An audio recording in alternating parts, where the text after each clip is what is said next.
quero falar com você é a competência relativa e a competência absoluta. A competência absoluta estabelece regras de competência para atender o interesse público, por isso não pode ser modificada por vontade das partes, quando fixada em razão da matéria, da pessoa, da função, via de regra, a competência absoluta. Vamos entender melhor então a fixação da competência, tá? Em razão da matéria, tem competência em razão da matéria. E competência em razão da matéria leva em consideração os elementos da ação, pedido e causa de pedir. Fixar a competência em razão da natureza da pretensão da parte. É o caso de um processo de divórcio, dada a pretensão específica da parte de se divorciar, a ação deve ser ajuizada perante uma vara de família, tá? Existe a competência em razão da pessoa, que leva em consideração o elemento da ação, ou seja, a parte. De fato, fixa-se a competência assim. O senhor quase engasgou aqui, tá vendo? Fica comendo antes da aula, né? Vamos lá. É importante, fixa-se a competência em razão da qualidade da parte envolvida na relação processual, e é o caso das ações envolvendo, né, a administração pública que deve tramitar nas varas da fazenda pública ou ainda em ações envolvendo autoridades como o foro da prerrogativa da função, cuja competência processual é definida pela Constituição Federal. Tá? Então, ponto importante também. Existe a competência também em razão da função. Essa competência leva em consideração as atribuições que o magistrado exerce, podendo variar de acordo com a hierarquia funcional ou com as fases do processo. É o caso da distinção, né, entre competência originária e recursal. Por exemplo, acho que é um grande exemplo. Se estamos tratando de um processo de divórcio, vou trazer um exemplo: processo de divórcio, separação. Emenda constitucional, vamos falar direto do divórcio, né? Emenda constitucional 66/2010, que permite o divórcio direto. A regra é o ajuizamento da ação na primeira instância, que tem competência originária. E havendo inconformidade das partes em relação à sentença, a competência passa a ser do juízo recursal, tá bom? A competência relativa fixa, né, regras de competência para atender o interesse particular. E quando fixada em razão do território e do valor da causa, via de regra, a competência relativa podendo ser modificada por vontade das partes. Vamos lá, mais um ponto que eu trago para você. Em razão do território, leva-se em consideração o território, a circunscrição territorial, a comarca. Compete julgar o processo, por exemplo, levando em consideração a matéria ou as partes. Sabemos que o processo é de competência de uma vara da família ou de uma vara da fazenda, mas além disso, em que o Estado está dentro, né? Então também eu não posso escolher um Estado. Eu vou fazer um processo no outro estado, porque eu acho que lá é mais rápido. Não tem isso, né? Então, em razão do território também.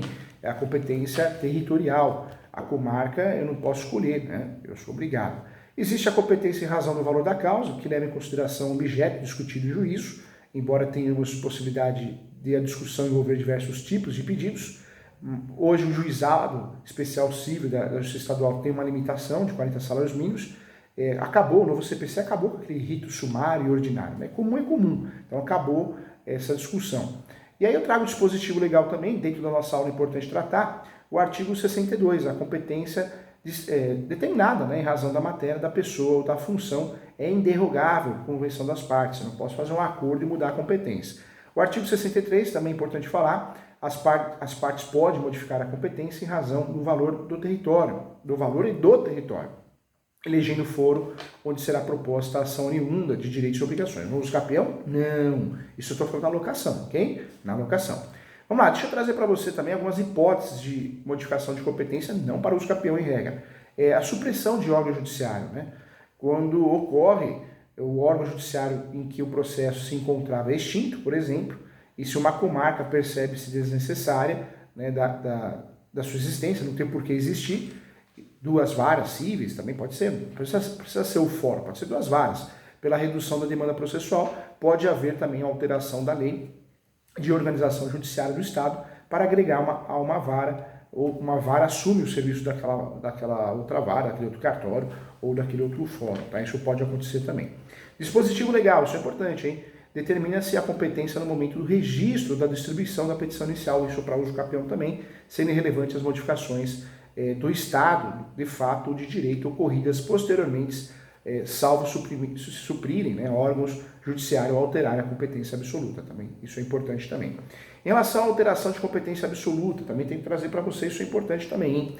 A alteração da competência absoluta, fixada em razão da matéria, pessoa ou função, ocorre quando, por exemplo, cria uma vara especializada em direito empresarial em determinada comarca empresarial, de família, fazendo com que todos os processos da matéria empresarial, ou de direito de família, vá para lá, que antes eram de competência da vara civil, concentra-se na vara especializada, mesmo que esteja em curso, e só altera a competência anteriormente fixada. Então isso ocorre também com o uso capião. Vamos dizer que o uso capião está correndo na vara civil, genérica. Surgiu a vara especializada, a vara públicos vai para lá. Tá? Então a mudança superveniente da competência relativa é irrelevante, pois o processo pode ser mantido no juízo relativamente incompetente, havendo a perpetuação da jurisdição. Tá? Isso aparece também, acho que é importante falar, o artigo, acho que o dispositivo legal 43, que determina a competência no momento da distribuição da ação da petição inicial também. Não podemos deixar de lado, pode ocorrer conexão e competência sim, sempre. A conexão, eu gosto muito de falar